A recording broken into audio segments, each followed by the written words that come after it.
Hello everyone, this is Shannon from That's So Po, and today I'm doing the DNF tag, which was created by Gunpowder Fiction and Plot. I was tagged by Freddie at Sluggish Reader, who is such a fun booktuber. I will link his video below. And this tag is basically all about your DNF habits. Question 1, do you DNF? I DNF so much. I DNF about 15 to 20% of the books that I pick up. I am not shy about DNFing. It doesn't bother me. I really don't mind. Even books that I love, I often don't finish just because I get distracted. So books that I don't love, I definitely don't mind if I don't finish. I tend to DNF if I just don't feel like continuing. So if I'm not excited to continue, it doesn't have to be a bad book. It just has to be not working for me. Question 2, if you DNF a book, does it count towards books read that month? I don't personally count them as books read, although I could totally see somebody doing that. For me, I actually only started tracking them this year. Before that, I didn't even write them down anywhere. But I don't really want to give a rating to anything that I didn't finish, so I tend not to track them as a book that I've read. Question 3, is there a difference between a DNF and just putting it down for a bit? For me, there definitely is. I distinguish between 3 kinds of books that I put down. So DNFs are ones that I do not intend to return to. NFNs, or not for nows, are books that weren't working for me, but they could work for me at a future point, so I might revisit them. And then the 3rd kind that I put down is a paused book, and that's a book that I was thoroughly enjoying and intend to pick up from the exact point that I had put it down. I just ran out of time, got distracted, etc. Question 4, what popular book have you DNF'd?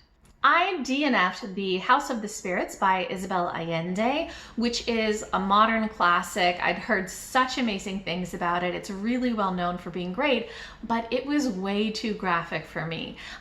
Just so much of the book was these graphic descriptions, not just of violence, but of all sorts of things. And it grossed me out so much, I just could not continue. Question 5, which book do you wish you had DNF'd? I wish I had DNF'd The Overstory by Richard Powers because I really did not enjoy that book. But it was a buddy read, and since it was a buddy read, I didn't want to be a bad buddy reading partner and DNF it. Since this experience, however, I have definitely come to the conclusion that I need a DNF, even if it's part of a buddy read, because The Overstory really ruined my reading for about 2 weeks because I was just not into reading when I had that on my plate. It was a book that had a lot of good themes of environmentalism, but it also just seemed to me very ableist and sexist, and I just couldn't get into it. Question 6, do you ever reattempt to read a DNF? And if you have, has it been successful? I almost never pick up a book that I have already DNF'd just because there's so many other books that I want to read. I don't really feel the need to, but every once in a while I'll do it if I talk to somebody and the reason that I DNF, such as there being some violent scene or something, they tell me is only a temporary thing, but it's very, very rare. Question 7, what do you do with books that you DNF?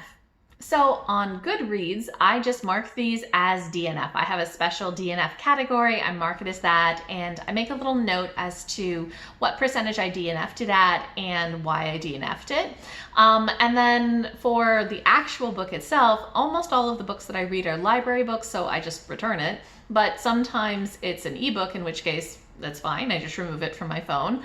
And on the rare case that it's a physical book that I own, then I will just donate it. Question 8, do you choose more or less risky titles because of your stance on DNFs? I think for me, I choose more risky titles because I know that I can try things even if I'm not sure how I'll feel about them, and if I don't like them, I'll just stop reading. So especially because I borrow almost everything from the library, it really doesn't cost me anything to DNF a book other than just it's gone.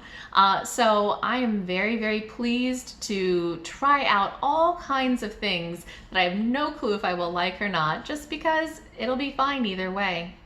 And question 9, tag people. I'd like to tag Andreea at Infinite Text, who I will link below. I would love to hear her answers on this because she reads so widely, so eclectically, that I'd be interested in how she handles DNF. So Andreea, if you are interested, I'd love to hear your answers. Okay, so those are my answers to the DNF tag. If you guys have any similar habits to me, or if you have a completely different stance on DNFs, I'd love to hear how you handle them. Go ahead, just leave me a comment down below.